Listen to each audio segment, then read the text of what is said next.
Your Holiness, how wonderful to see you again. And I'd like to welcome everybody. Thank you for joining us from time zones around the world. My name is Nancy Lindborg. I'm the president and CEO of the United Institute of Peace, which is a nonpartisan, independent national institute founded by the US Congress 36 years ago, dedicated to preventing and resolving violent conflict around the world. And I'm honored to welcome you to an important conversation today on conflict, COVID, and compassion in partnership with the Office of His Holiness the Dalai Lama. Since 2015, I have had the remarkable opportunity to travel to Dharamsala each year with a small group of simply extraordinary young peace builders, 20 of whom are with us here for this conversation. Each of them is a part of the USIP Generation Change Fellows Network, and each of them have grown up in and around some of the worst conflicts around the world: Iraq, Syria, Afghanistan, Somalia, Venezuela, and each of them, in the face of violence and anger and hopelessness, each has chosen to be a peace builder in their own community. Each has chosen hope.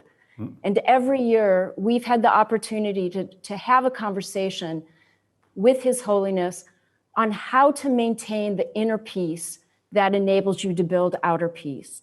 How do you maintain that compassion and resilience? This year, unfortunately, we're not able to come to Dharamsala because of the pandemic. And it's a time when this issue seems more urgent than ever. We're watching the world struggle with the global pandemic, and we're seeing how people are often alone, they're isolated and afraid, they're losing loved ones. The pandemic is laying bare some of the inequity and injustice in too many countries. And we're seeing how COVID, particularly in conflict countries, is increasing hunger, upheaval, violence, and repression. So this conversation is more urgent than ever. We're so grateful, Your Holiness, for this opportunity to have yet another conversation with you on how to maintain that inner compassion and resilience. The next hour will be a question and answer session. First, I, Nancy, will ask several questions, and then I will ask 4 of our Generation Change Fellows to ask you questions. Our audience can follow the conversation on Twitter with hashtag Dalai Lama USIP. So let's get started. Your Holiness, it is so wonderful to see you again. Thank you for having this conversation with us this evening. So I'll get started with question number 1. We first met in 2015, and we discussed building a partnership based on our shared vision of a world without violent conflict. This is the vision that animates the U.S. Institute of Peace, and you often talk about the 21st century being the century to end violent conflict. How do you think we're doing 20 years into this century? Are we on track? And what should we all be doing to make sure we stay on track? That's my question. Okay. Thank you. Since many years, you come with a group of young people. So I always remember. So I very much appreciate your interest or your sort of effort. Thank you. Now,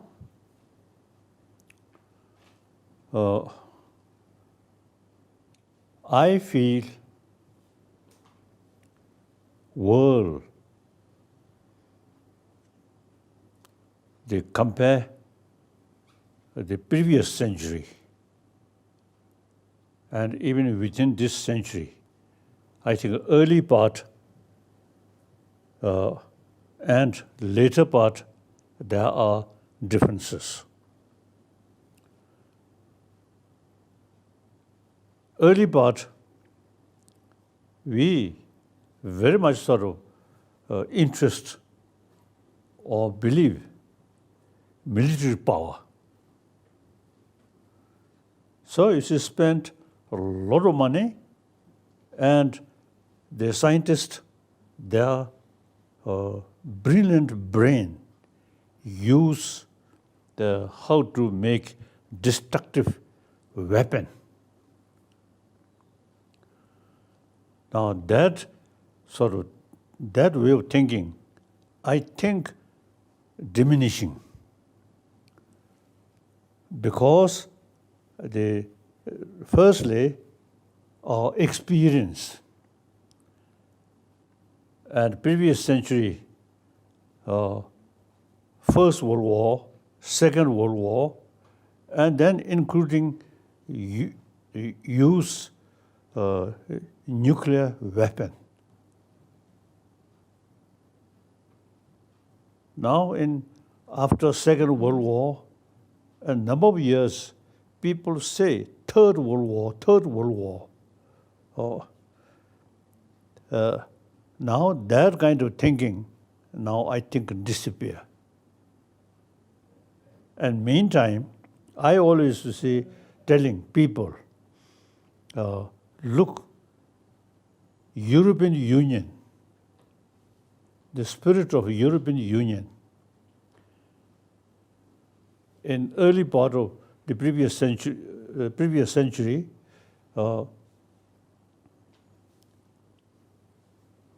these European countries, and especially like France and Germany, they are truly sort of arch enemy, fighting, killing.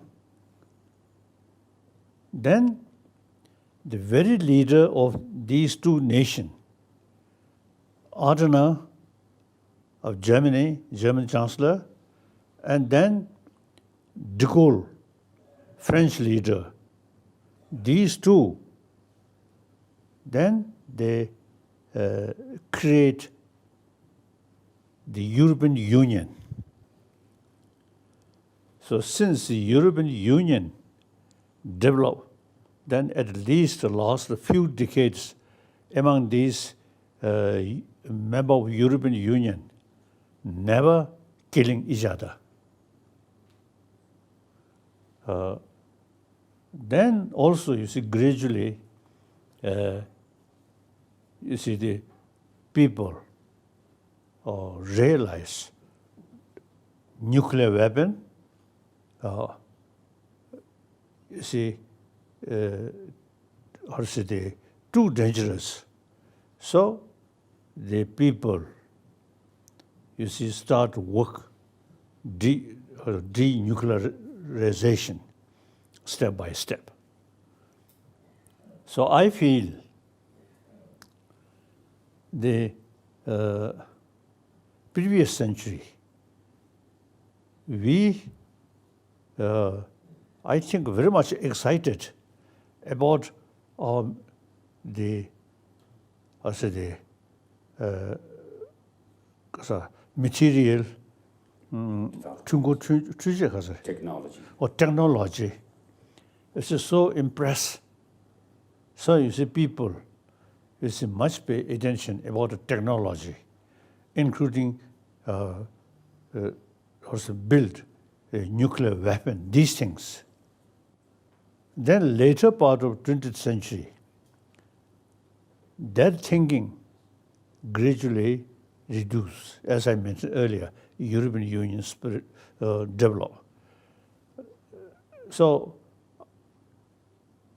I feel, I have the view, see, the early part of 20th century or previous century, we too much emphasis about the material thing, technology thing. Now gradually, you see, we become more human being. So, you see, basic human nature, as some scientists say, we are social animal. Any social animal, the sense of concern of their community by nature, because without their community, individual cannot survive. So we human being, social animal. As soon as we're born, you see, our life entirely depend on our mother's care, and then mother also, without their neighbor, one parent, difficult to manage. So that's the human nature. We are a social animal. So by nature, we have this sense of community and the loving kindness each other. Then the very basis, as soon as we're born, without any sort of introduction or knowledge, or who is that person who take us and give us milk, mother. So without any introduction, as soon as born, you see, we totally relying on that person, mother. And mother side also, you see, taking care as soon as born. And by nature, milk, mother's milk. So that's the very nature. So I think we can say, for survival,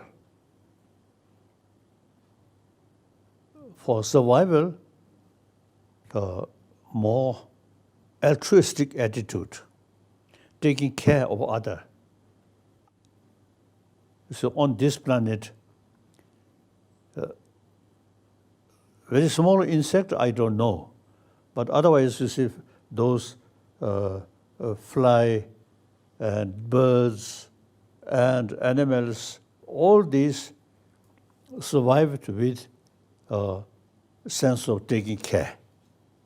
Firstly, their own children, their own community. So these nothing to do with religion, biological factor, nature. So then I usually feel and also express all religion of human being.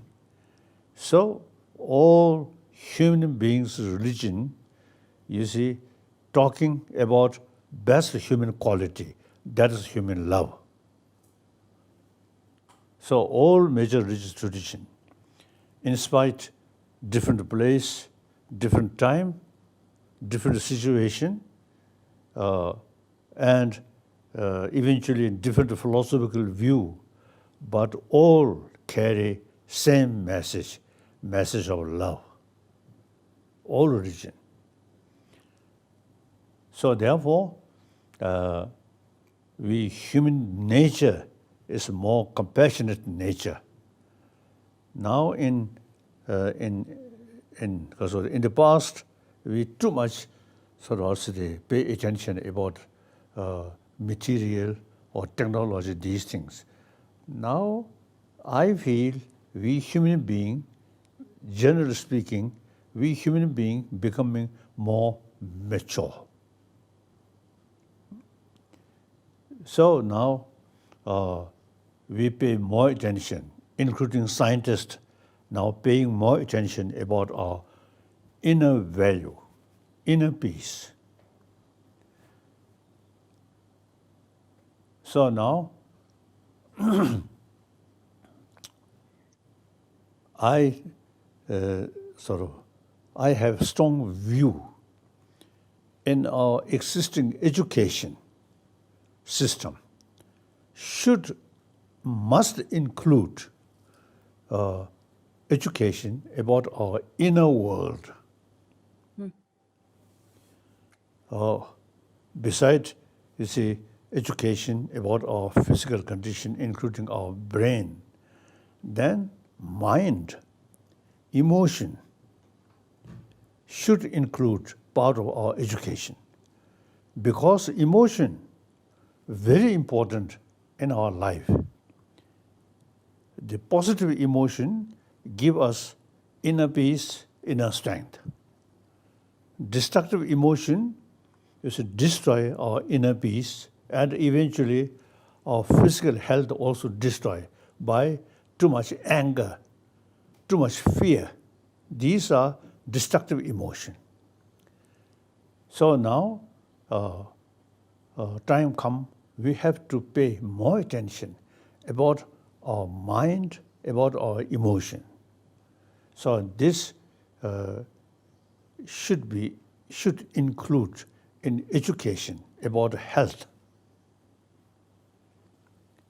So these also the description about emotion should not consider a part of religion, but simply academic subject and related with our physical health. Mental health, more peaceful mind, peaceful emotion, automatically, you see, the immune system, our body, and including blood pressure, all become very normal. Too much anxiety, too much anger, too much fear, then the blood pressure increase, and all sort of physical normal element then become abnormal. So therefore, these knowledge should take as a the academic subject the physical health, like that. We too much, and we very much sort of taking care about hygiene of physical. Now we should include hygiene of emotion. That's very important. That also, according to Indian tradition, secular way, and not related with religion, whether religious-minded or even anti-religion. That's okay. That's private business. But as a human being, you see, we need some knowledge about our system of our emotion, then try to try to get peace of mind, like that. So now, young people, young student, you are beginning, or so I think start real life. When you are young, mother take care, not much problem. Then join school, even sort of college, these things, they're not much sort of pay attention about our inner peace. So materialistic sort of education, you see, bring us more anxiety or sense of competition, like that. So the education without these inner quality, then better education, more anxiety, more frustration. So now, in our education, should include education about our inner peace, inner mind, inner world. So now, we, because of the 21st century, I think with help of scientists, particularly scientists about the brain, with their help, in education field, we should include education about how to build inner peace. And through individual inner peace, then peace, community, and then eventually whole humanity. You see, through that kind of education, then we really can develop peaceful world. So, as I mentioned earlier, the previous century, we pay much attention about the weapon, these things. Now, we should pay more attention about our inner peace so that genuine world peace can achieve. So my number one commitment is I'm a human being. I also have all these emotion. So with clear sort of as a recognize some of the emotion are very destructive, some of the emotion are very, very good. So with that knowledge, you see, trying to reduce destructive emotion and increase constructive emotion. Now here, according the quantum physics, see, as a result of our discussion, I got the impression the quantum physicist, you see, there is also the differences, appearance and deeper level of reality. So all these destructive emotions such as anger, attachment, fear, all these destructive emotion very much based on appearances, not deeper level. So deeper level, then some quantum physicists, they say deeper level, not like appearances. So appearances, quantum physics, you see, people, some, also they, as a student of quantum physics, they realize things does not exist as appears. Then all those destructive emotion very much based on appearances. So the antidote of that emotion go deeper level, then nothing exists as appears.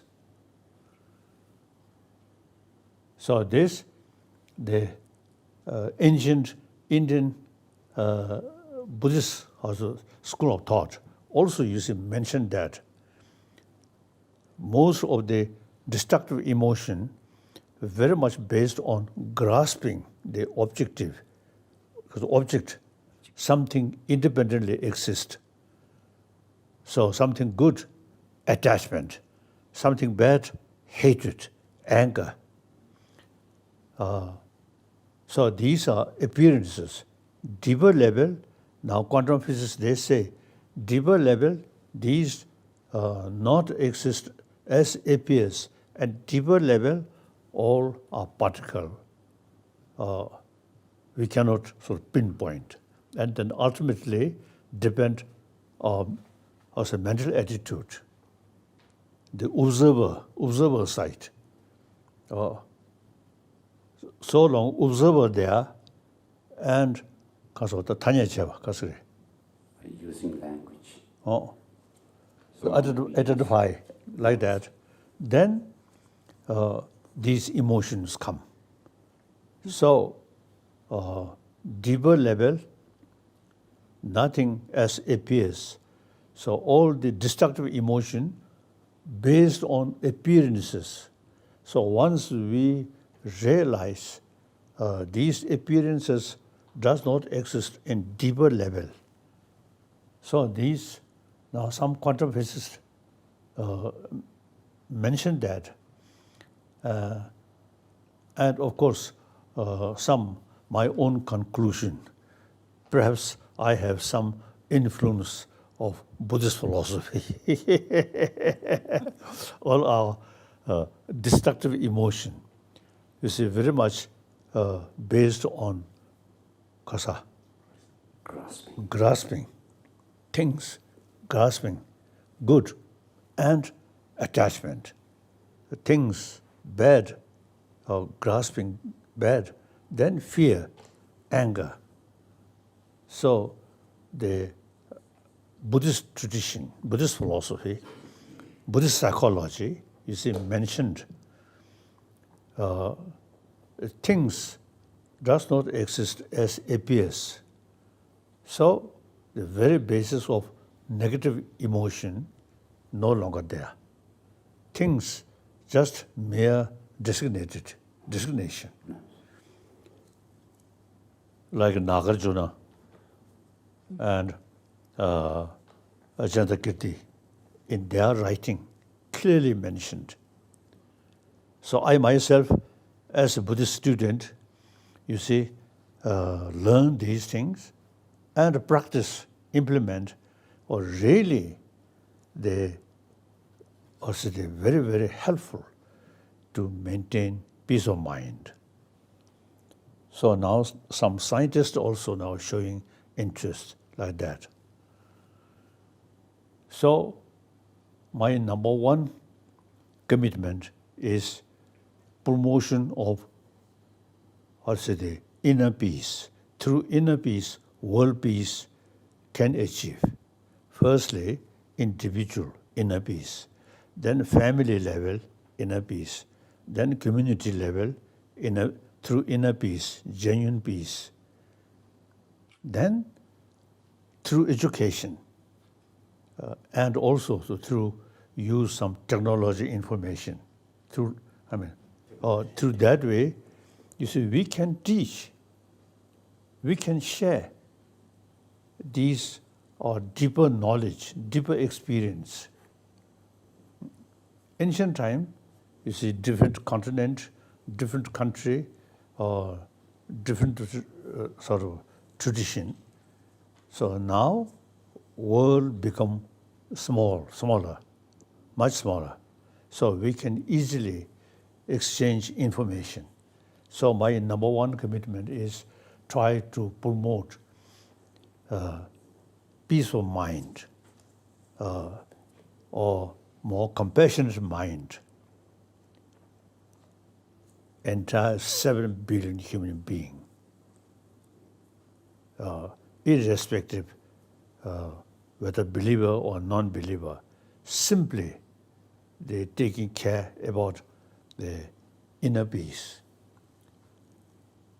And as I mentioned earlier, I describe the subject of kasa.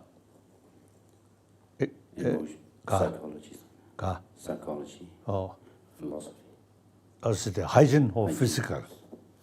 Similarly, hygiene of emotion. So my number one commitment is try to share as much as I can. So the real troublemaker is not outside, but inside. If the inside troublemaker, suspicion, fear, anger, these, if you can maintain or keep quiet, then you surrounded by your enemy, troublemaker. Instead of anger, fear, you may sort of develop a sense of concern of this troublemaker, how ignorance, how sort of also the short-sightedness, like that. So this is my number one commitment. Number two commitment, promotion of religious harmony. It is unthinkable now in the name of religion, it's a fighting and killing. Just next, our neighbor country, Syria, Iran, And then Afghanistan, Pakistan, these also sometimes, you see, even within Muslim, the Shia and Sunni, sometimes you see difficult situation. So same Quran, same Allah, it's the same sort of daily prayer, but then fighting. So my number 2 commitment is try to promote religious harmony. Look, India, all major religious traditions live together over 1,000 years. Generally, very harmonious.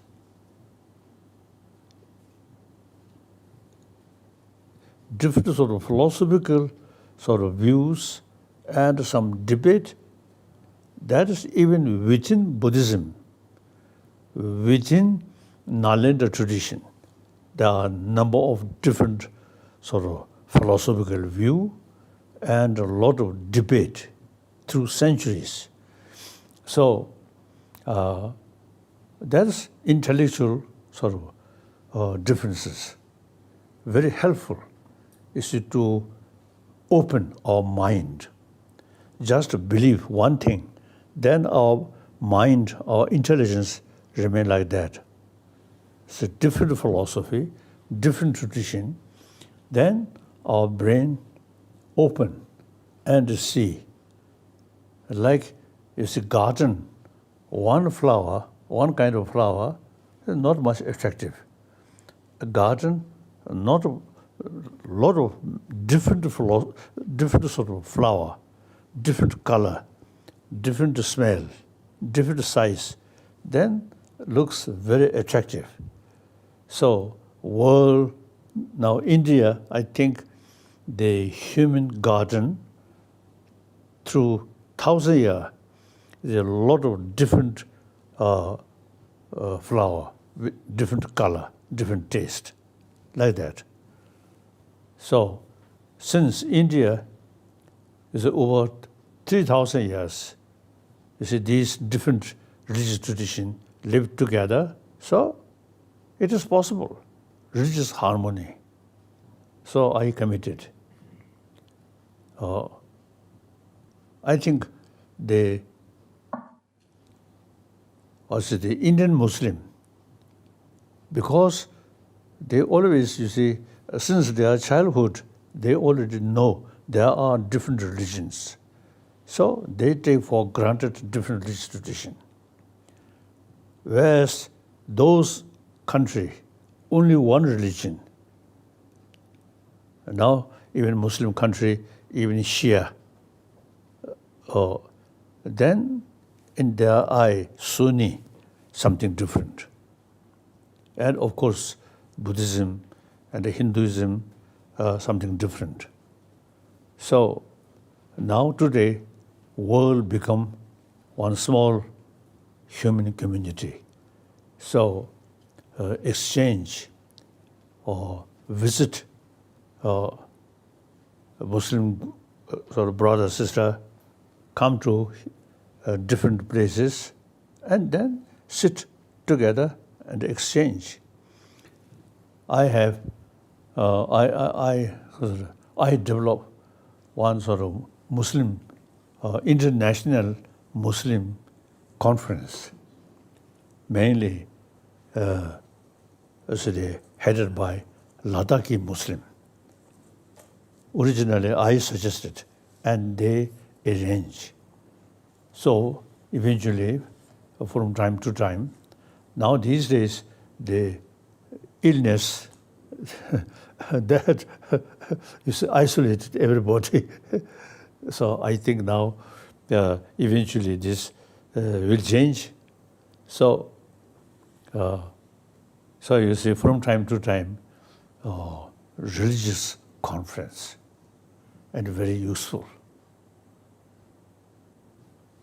And people remain a little bit distance each other, then had the impression that's different religion.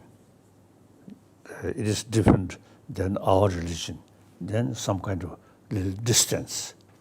That's the source of problem, like that. So Thank you, Your Holiness. I always say, I said, look, India is the example. All major world religious traditions live together. Occasionally, some problem here and there. That sometimes mainly politicians, you see, causing some problem. But basically, India, I think, wonderful. Your Holiness, thank you. I'd like to ask one more question before turning to our youth peace builders. And that is, today is International Youth Day. And we know that more than half of the world's youth population live in conflict-affected countries.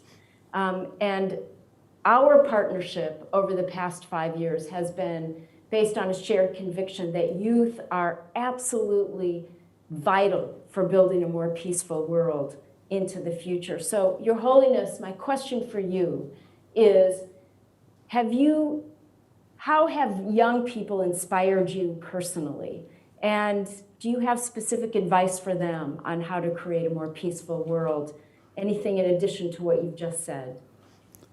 I think whole, the atmosphere, this planet, now firstly, economy, global economy, no national boundary.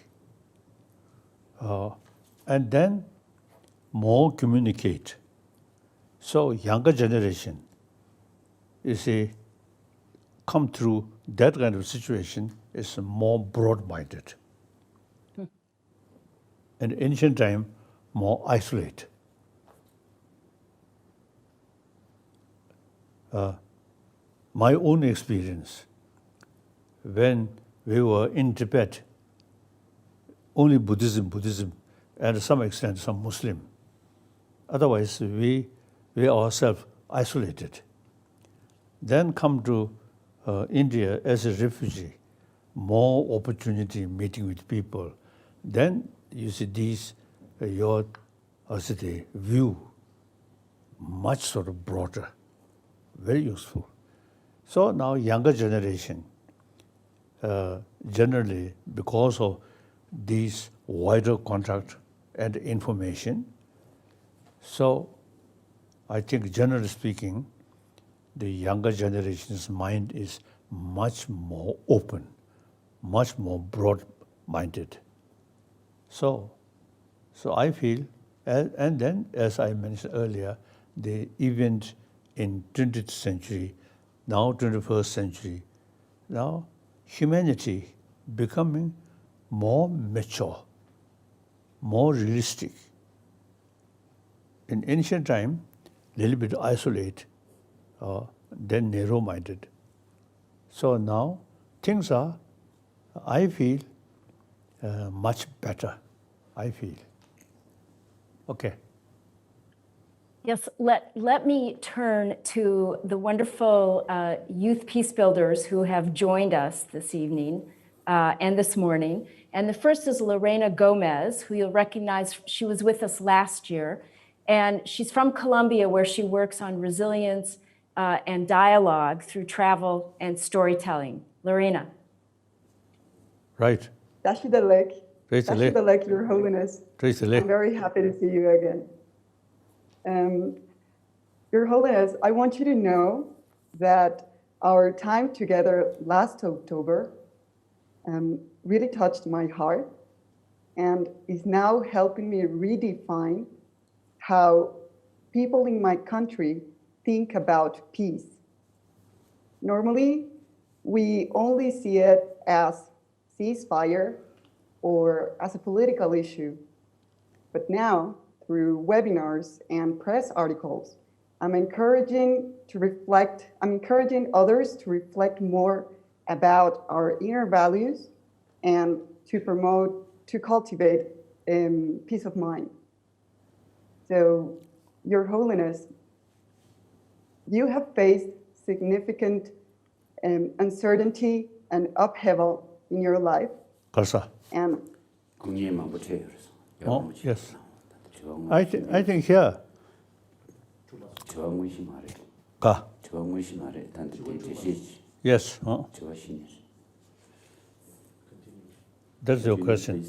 I continue. Yeah, Yeah, go ahead. I'm going to the question. So, yeah, so I was saying you have faced significant uncertainty and upheaval in your life. And my question is, according to the coronavirus context, how have you coped with uncertainty in your life? And what advice can you give people on how to maintain their peace of mind when they are losing their jobs, their businesses, and their loved ones? Because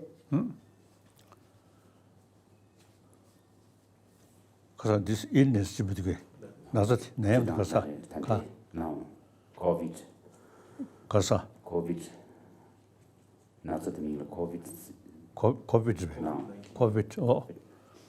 Now, this something, of course, unfortunate. Many people, including many institutions and scientists, they are, you see, making experiment. You see, try to find medicine. But overall, as I already mentioned,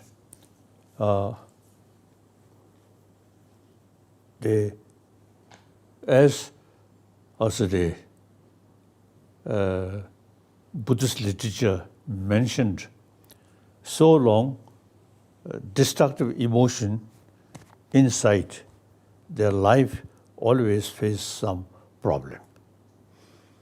So it is quite nature. So eventually, your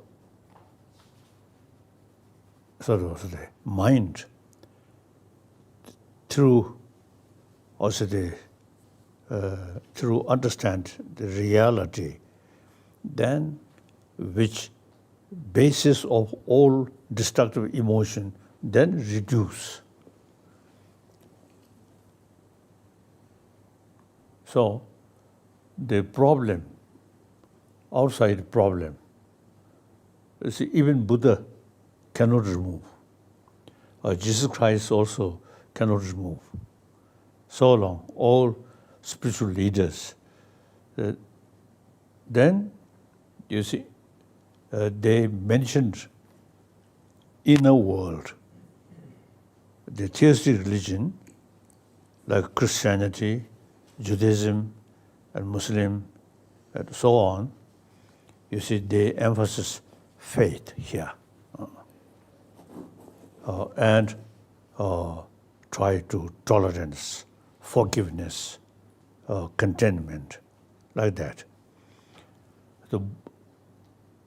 Like Buddhism, you see, the more philosophical sort of field.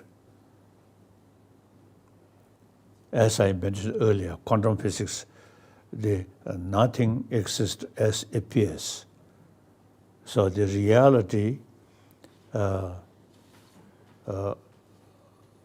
not independently exist. All are mental projection. So that really very, very helpful. You see, when you face problem, not running after problem, but look inner mind, then outside thing, no matter what complicated, but you can keep peace of mind. So that much, according to my own experience, no matter what sort of external things or situation, but your own mind, through practice of shunyata or emptiness, and through practice of altruism, you can keep peace of mind. Those follower of a theistic religion think God. That also, you see, no matter how complicated situation, you can keep their peace of mind. Then, according Buddhism, within Buddhism, according Nalanda tradition, you see, not only just relying on faith, but use reason. So we call analytical meditation. Extremely useful. So I practice these things. So my life now, 86-year-old, whole my life, you see, grow in complicated situation. But I can keep peace of mind because of these knowledge how to keep inner peace. And then one, I think, useful thing is the Buddhism. According to Buddhism, the all sentient being are mother sentient being. We usually describe mother sentient being. And then in any case, realistically speaking, 7 billion human beings are our brothers, sisters. All are the way to born, the way to go, all the same. So while alive, you see, destructive emotion there, constructive emotion there, all destructive emotion ultimately based on ignorance, constructive emotion based on reason. So with this knowledge, as an academic subject, secular way, I'm trying to share 7 billion human beings how to keep inner peace. Ultimately, the compassionate mind. Basic human nature is, since we are social animal, so compassion is part of our mind. Like that, okay. So I believe eventually 7 billion human beings can be more compassionate through reason. Okay. Thank you, Your Holiness. We'll turn to our second Generation Change Fellow, Samya Agarwal, who is from India. She was with us last year in 2019, and she is the co-founder of Youth for Peace International. Samya. Tashitale, Your Holiness. Tashitale. It's an honor meeting with you today, virtually. After meeting with you in Dharamsala in 2019, I have been practicing compassion, not just with others, but also with myself. Your Holiness, you have taught us all that all religions teach us to love our neighbors and to strive for justice. My question to you is, how can we practice compassion with people who are abusers or perpetrators of injustice? Thank you. As Buddha, you see, mentioned 4 noble truths, suffering and cause of suffering. So he paid more attention about cause of suffering. Okay, suffering already there. Now we do not want this suffering. So the suffering will not go, just disappear. Since the suffering due to cause, so we must pay more attention about cause. So those people who create problem to other people, and don't care about truth or moral principle. Actually, they are committing,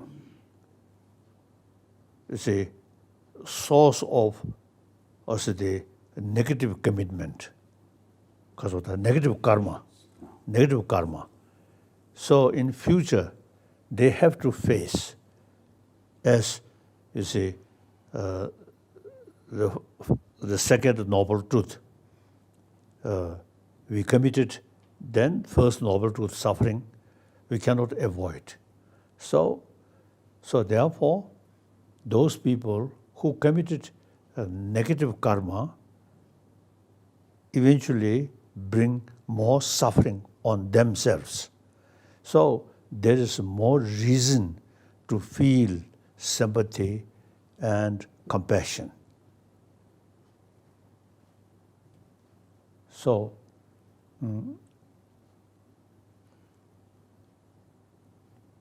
then also, you see, people who create more problem to other. I think on the world, in world history, like Hitler, and then some other sort of, cruel leaders. People always consider something very bad. So then, as a practitioner, you see, these, instead of sort of a negative feeling, we must develop sense of concern of these people. According to Indian tradition, we believe life after life, Atma. So, different physical, different place, but the same self. So, this life, one life time creates certain sort of karma. The consequences even within lifetime, or if not, then next life. So we have more sense of concern or compassion to these people who committed negative action. And then also Shantadawa says, your enemy is best teacher of you. You can learn, you see, through their action. If everybody, you see, friendly attitude, then no opportunity practice of patience. After some troublemaker there, then there's the that creates best opportunity to practice of patience. Okay. Like that. So Shantadawa say, your enemy is best teacher of yourself. Okay. Okay, thank you, Your Thank you. Holiness. Our next questioner is Abdiweli Waberi. He was with us in 2018, and he works on peace building through dialogue in his home country of Somalia. Abdiweli? Your Holiness, it's an honor to see you again. Our dialogue in 2018 has continued to stay with me and helped me maintain inner peace since then to build peace back in home Somalia. Your Holiness, while leadership plays an important role in the fight against the coronavirus, and pandemic has become a global issue, some argue that COVID-19 weakens our democracy since governments are taking cruel actions to combat the virus. So, Your Holiness, my question is, do you see different requirements for leadership in normal times and in times of crisis? Thank you.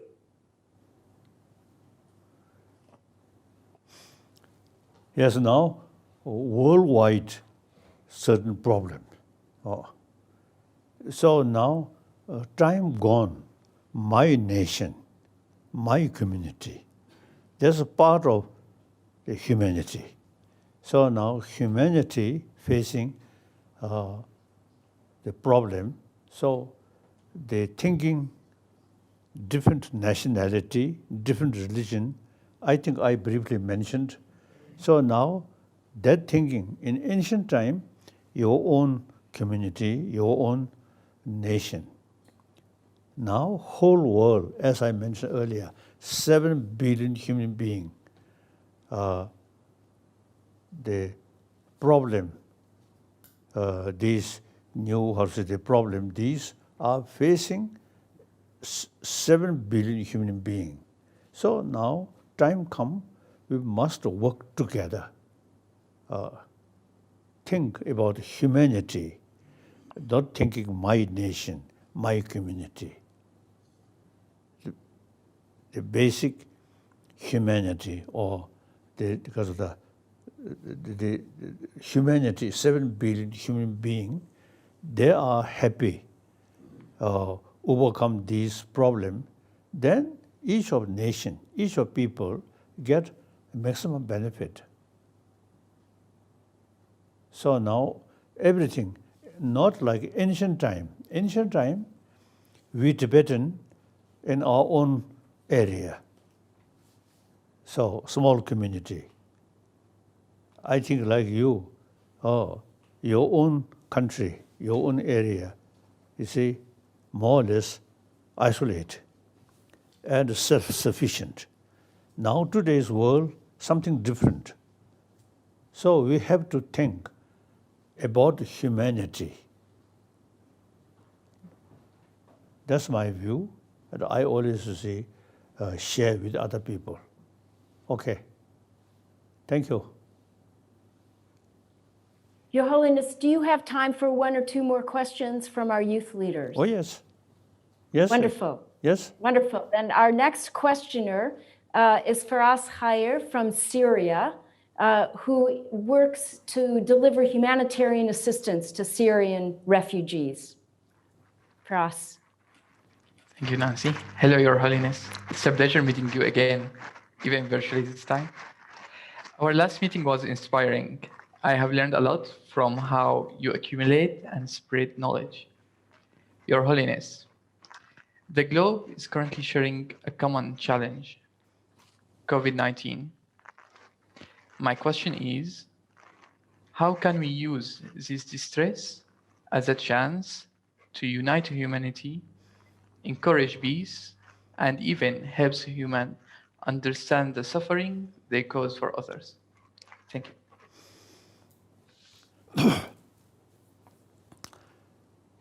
You see, difficult situation, in a way, helpful, you see, to bring unity.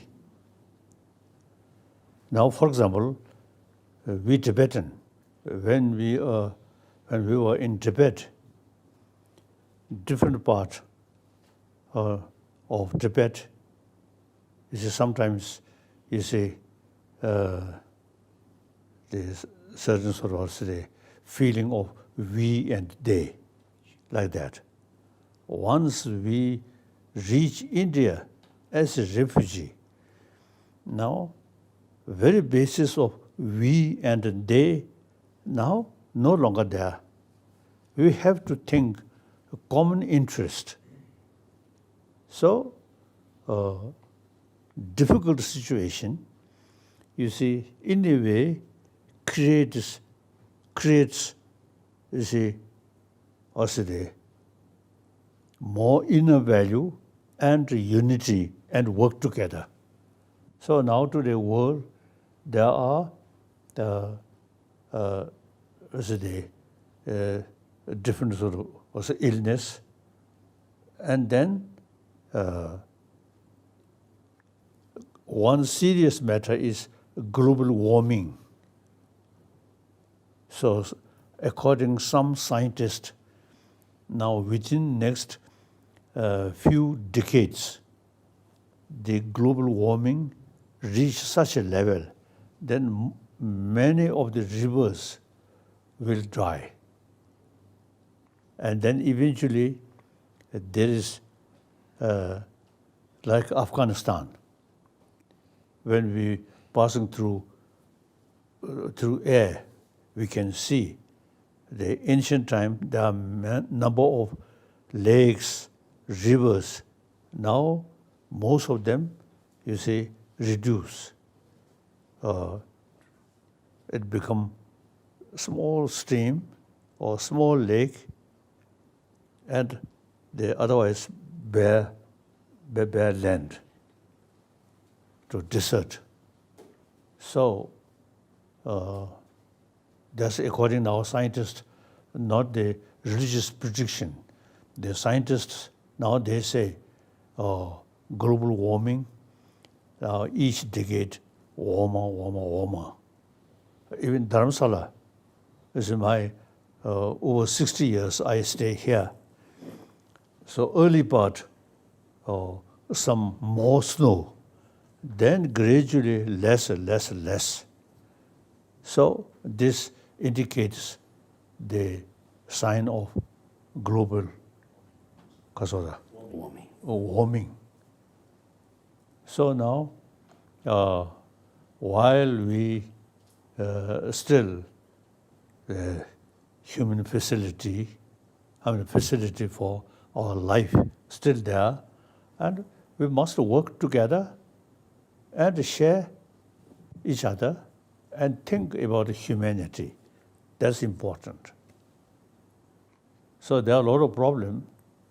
Now time come to share each other.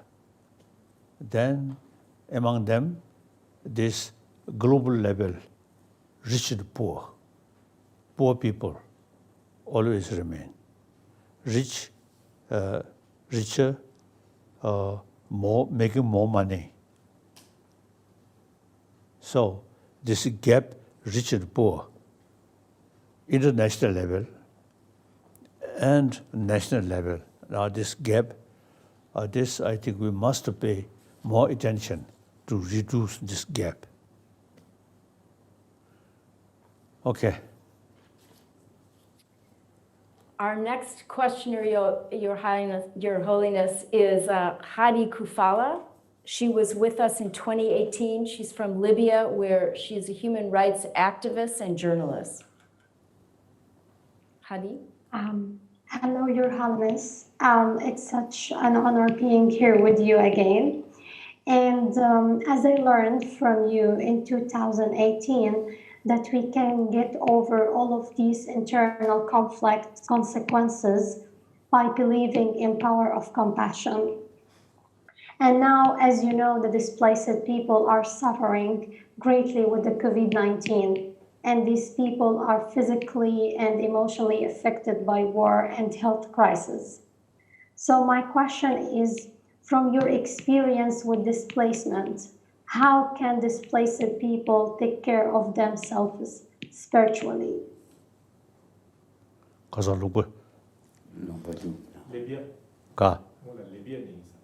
Kare. Kare. No. Now here, according to my own experience, the thinking oneness of 7 billion human beings. I said, that's very helpful. When I left our own country, India, another human community. Then of course, we have 1,000 years, some special relations. With that feeling, oneness of human being, when I visit Europe, say color, shape, their face, and particularly their nose, you see, there are little differences, but emotional level, same. Mental level, due to certain cultural heritage, little differences, otherwise basically same. So the sense of oneness of 7 billion human beings It's very useful wherever you go. Still human land. So if we Tibetan, you see, I said too much sort of emphasis, we Tibetan something, I said unique, then lost our own country and come to a different country, then feel something different. But the the Buddhist sort of the terminology, something we usually call mother-centered being. All sentient beings, and including all also the human being on this planet, we are, you see, a mother-centered being. So that very helpful is it to think oneness of 7 billion human beings. Small differences, that's on a superficial level. Deeper level, we are same. Okay. So, Your Holiness, last question is from Hassam Meneja from Tunisia. Tunisia? No. Tunisia. Yes. Your Holiness, it's an honor to see you again. Our dialogue in 2019 has been a remarkable event, and your words have been resonating with me ever since, especially on the plight for human rights, democracy, and freedom for all. Your Holiness, with COVID-19, we have seen governments exploit the crisis to further their own agendas, whether enforcing authoritarian measures or cracking down on civil society and limiting the spaces they're operating in. My question is, what advice would you give to peace builders who face more restrictions and authoritarianism in the conflict-sensitive areas they must navigate? Thank you. Tunisia. Tunisia. Now, I feel there is a real gap. Say, mental level, the thinking, old way of thinking, we. Then the situation, the reality, much change. So that's, I think, source of problem. In ancient time, you see, your own nation, more or less isolated, and think your own country. Now today, that's just my nation, and including my party, my group, and eventually, you see, dictator. You see, these are according the ancient sort of situation, there's something relevant. Now, today's world, no longer that reality. So, we have to think we rather than I. So, Tunisia, like Tunisia, I think we need wider contact with other people. Now, including tourist visit different place, different culture, different language. And then meantime, you see, through education, we 7 billion human beings are same human being who live on this same planet. And as I already mentioned, global economy and all these now, old thinking, just we, I, that gone. Now the new reality, we 7 billion human beings have to live together, and under that circumstances, just sort of exclusive sort of right or thinking about your own community, your own nation. within one country due to different religious faith or little sort of differences or different part of your own country, Tunisia, a different part. You see, there are some differences. Now, these are minor. Okay. Now, time come, we have to think more, because wider perspective than not just thinking your own community. Okay. Okay. Thank you. Okay. Your Holiness, thank you so much for joining us this evening and for sharing your wisdom, especially during these difficult times. This was an extraordinary opportunity to be able to renew this dialogue with you. I want to thank Your Holiness's audiovisual team, Tenzin Takla and Seton Samdup. They have been extraordinary partners with us for this evening. The miracle of technology of bringing people in from all around the world. Thank you also to our good friends in the Office of His Holiness, Seton and Chimi. I want to make a special note, Your Holiness, and that is the very first week of my working at USIP in 2015, I had the remarkable opportunity to meet you when you were here in Washington. This is my last week at USIP. And so having the opportunity for this conversation with you tonight is a wonderful and heartening bookend to my time at an exceptional institution working with exceptional people like these peace builders. We're so grateful for the partnership with you and with your office. I want to give a special thanks to the USIP Vice President for Applied Conflict Transformation, David Yang. David is with us here this evening. He will be carrying on this remarkable partnership, and we look forward to continuing the work together. And finally, I want to thank our Fearless Generation Change fellows.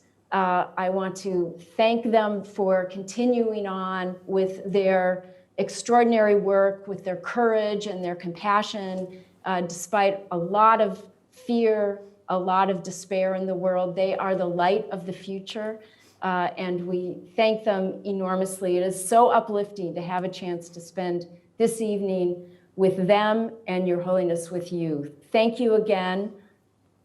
We're very grateful. As I already mentioned, time passes, situation changing. So we need new thinking, new outlook. The things are changing. Our thinking still remain old way of thinking. Then it automatically creates your thinking and reality. So, youth people, you better sort of have the equipment to think, new look, easily accept new reality. Old people, I think generally like me, old people, then old thinking. My case, little bit exception.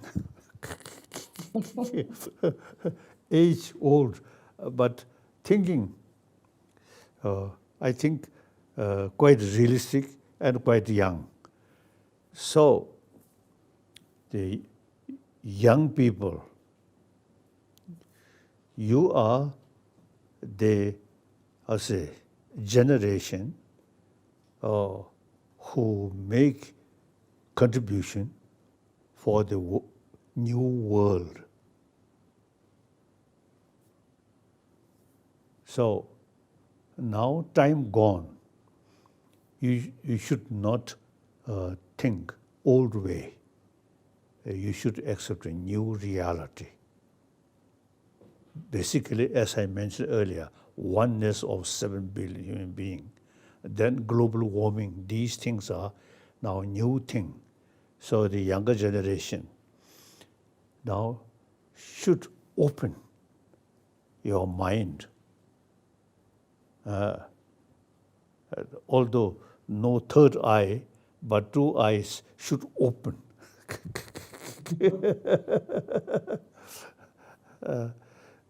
So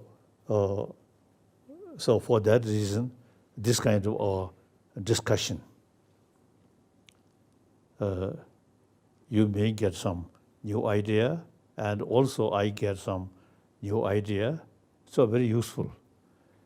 So you, since last, I think, several years, you organize, you see, because youth, right? Also, I think annually meeting, isn't it? Mm-hmm. Yeah. So I very much appreciate. Now in future, also, you see, please you organize now this kind of meeting continuously. Okay. We will do so. Thank you. David Yang will work with Kalden Lodo to continue the partnership. Thank you. So, there is some contradiction. My age, as I mentioned earlier, you see, 86, old, but my face looks younger.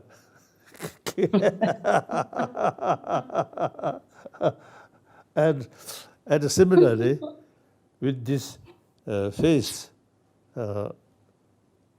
behind there, my brain even younger.